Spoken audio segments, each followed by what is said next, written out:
ओम नमः शिवाय शिव जी सदा सहाय। ओम नमः शिवाय गुरु जी सदा सहाय। ओम नमः शिवाय शिव जी सदा सहाय। ओम नमः शिवाय गुरु जी सदा सहाय। ओम नमः शिवाय शिव जी सदा सहाय। ओम नमः शिवाय गुरु जी सदा सहाय। जय गुरु श्री संगत जी। संगत जी, आज मैं आपको अपना सत्संग शेयर करना चाहूँगी और ये मेरा दूसरा सत्संग है। गुरु जी की कृपा से आज मैं आपको बताऊँगी कि गुरु जी हमारी लाइफ से बुरे लोगों को कैसे निकालते हैं, जो हमारे बारे में बुरा सोचते हैं, वो जो हमारा बुरा करना चाहते हैं, तो गुरुजी उन लोगों को हमसे अपने आप ही दूर कर देते हैं। आज मैं बताऊंगी आपको अपने पार्टनर के बारे में। तो संगत जी, मेरे एक पार्टनर था, हमारा 3 साल से रिलेशनशिप था। तो एक दिन मैं बड़े मंदिर गई थी, तो मेरे को बड़े मंदिर जाना बहुत अच्छा लगता है। तो मैंने सोचा कि मैं यहाँ पर सबके साथ आती हूँ, तो गुरुजी इस बार जब भी मैं आऊँ ना, जब कभी भी मैं आपके पास आऊँ, तो मैं चाहती हूँ कि मेरे साथ ना मेरा लाइफ पार्टनर क्या सब पार्टनर है मेरा। तो संगत जी, मैंने तो सिर्फ ये ऐसे ही बोल दिया था, मुझे लगता नहीं था कि वो आएगा, क्योंकि वो ना इन सब चीज़ों में विश्वास नहीं रखता था। तो मैंने तो सिर्फ ऐसे ही बोल दिया था क्योंकि मैं चाहती थी, लेकिन मुझे पता थी कि वो नहीं आएगा। तो संगत जी, एक दिन ऐसे ही हुआ, मैं इंटरव्यू के लिए गई थी उसके साथ, तो वो भी इंटरव्यू के लिए गया। हम दोनों ने अपना इंटरव्यू दिया किसी कंपनी में।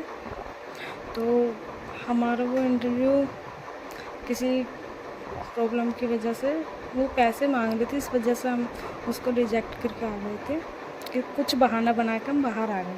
तो हमारे पास काफ़ी टाइम था कि हम अब क्या करें क्या ना करें, कहाँ जाएं।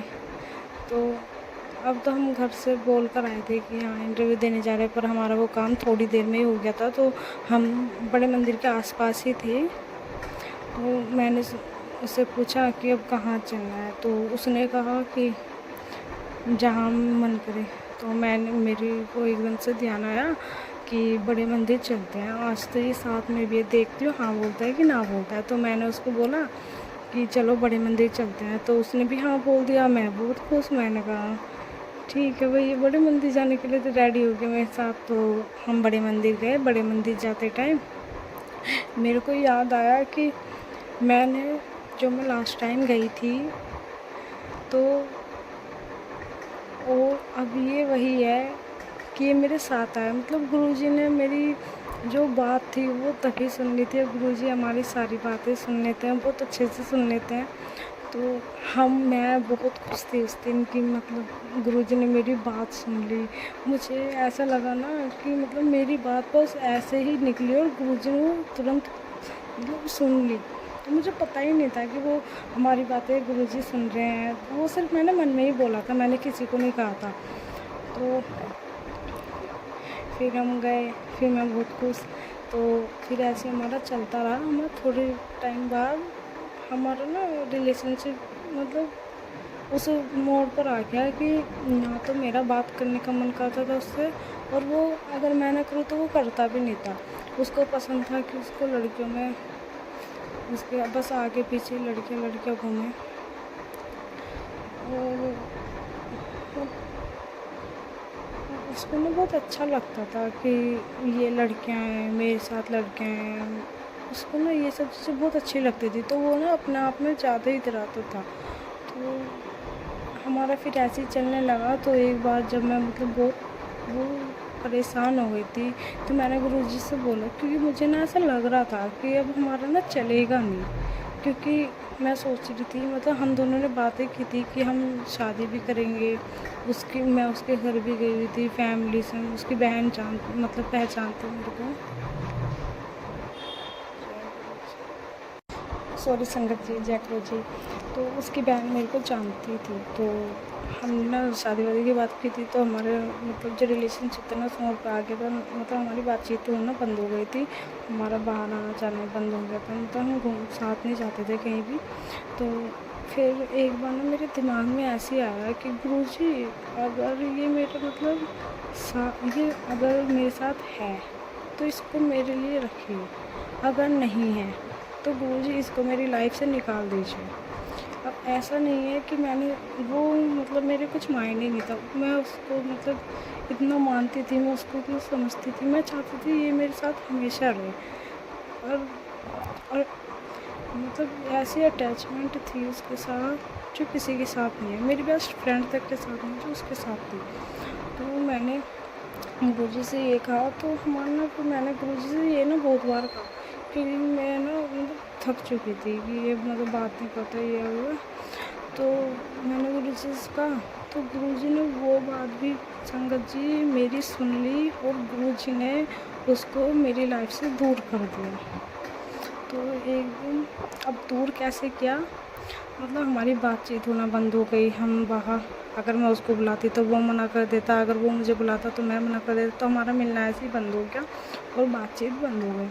तो एक दिन मेरी मौसी के यहाँ पर उनकी बेटी की शादी थी, हम वहाँ पर गए, तो किसी अंकल ने मुझे देखा और मुझे देखने के बाद बोलते हैं कि आपकी ये बड़ी लड़की है। तो मेरे पापा ने बोला कि नहीं, मेरी बीच की छोटी वाली लड़की है। तो उन्होंने कहा कि शादी वादी की बात, तो पापा ने कहा कि हाँ अगर कोई अच्छा सा मिल जाएगा तो देखते हैं।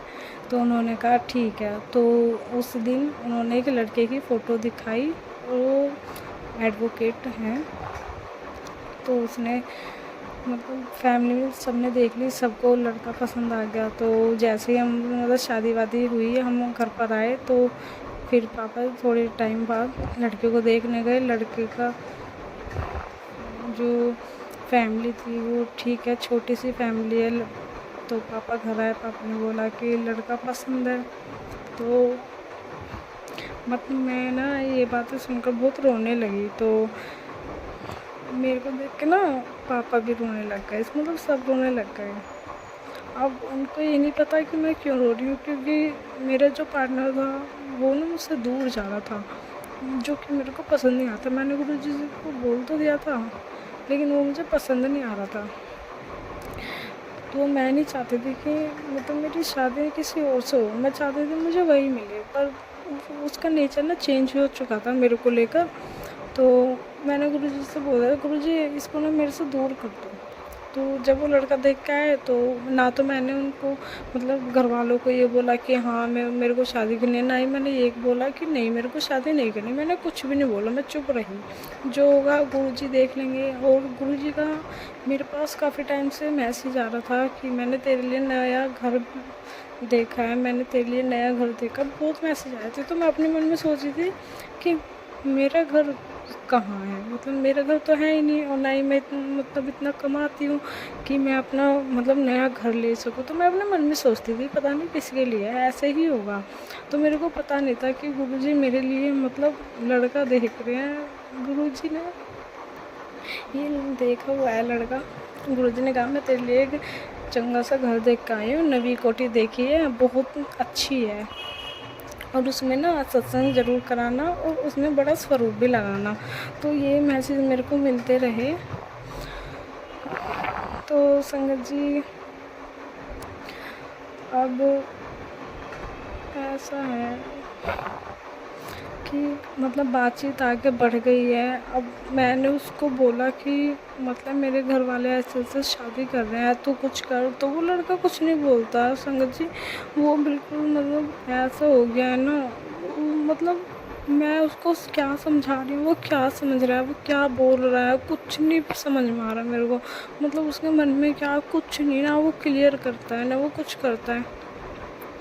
और संगत जी फिर ऐसे धीरे धीरे उन्होंने देखा, फिर मेरे घर वालों ने देखा, फिर वो मेरे को देखने आए, फिर उन्होंने बाद में रोके की जो डेट थी वो फिक्स की, फिर रोका हुआ। और संगत जी अब धीरे धीरे सब गुरुजी की कृपा से हो रहा है। तो देखो जो मेरे मतलब इतने क्लोज था वो दूर हो गया। क्यों? क्योंकि गुरुजी बोल रहे थे कि जो तेरे लिए सही नहीं है, जो तेरे सबसे करीबी है, उसको मैं खुद तुझसे दूर कर रहा हूँ, क्योंकि मैंने उनकी बातें सुनी है। संगत जी की गुरुजी बोलते हैं कि मैंने उनकी बातें सुनी है, वो वो बोल रहे थे कि वो तेरी ज़िंदगी बर्बाद कर देंगे, तो इसलिए मैंने तेरी लाइफ से उसे हटा दिया है। तो संगत जी, मैं उस मैसेज को देखकर इतनी खुश हुई कि वो मेरे लिए ठीक नहीं था। गुरुजी मेरे लिए इतना देख रहे हैं और गुरुजी मेरा साथ इतना दे रहे हैं। तो थैंक यू गुरुजी, बहुत बहुत शुक्राना गुरुजी, आपने मेरी बात सुनी, आप तो सब चीज़ देखते हो। थैंक यू गुरुजी, बहुत बहुत शुक्राना आपका। आप वो बस आज मैं अपना सत्संग को यही समाप्त करूँगी। जय गुरु जी, शुक्राना गुरु जी। ओम नमः शिवाय, शिव जी सदा सहाय। ओम नमः शिवाय, गुरु जी सदा सहाय। जय गुरु जी, शुक्राना गुरु जी।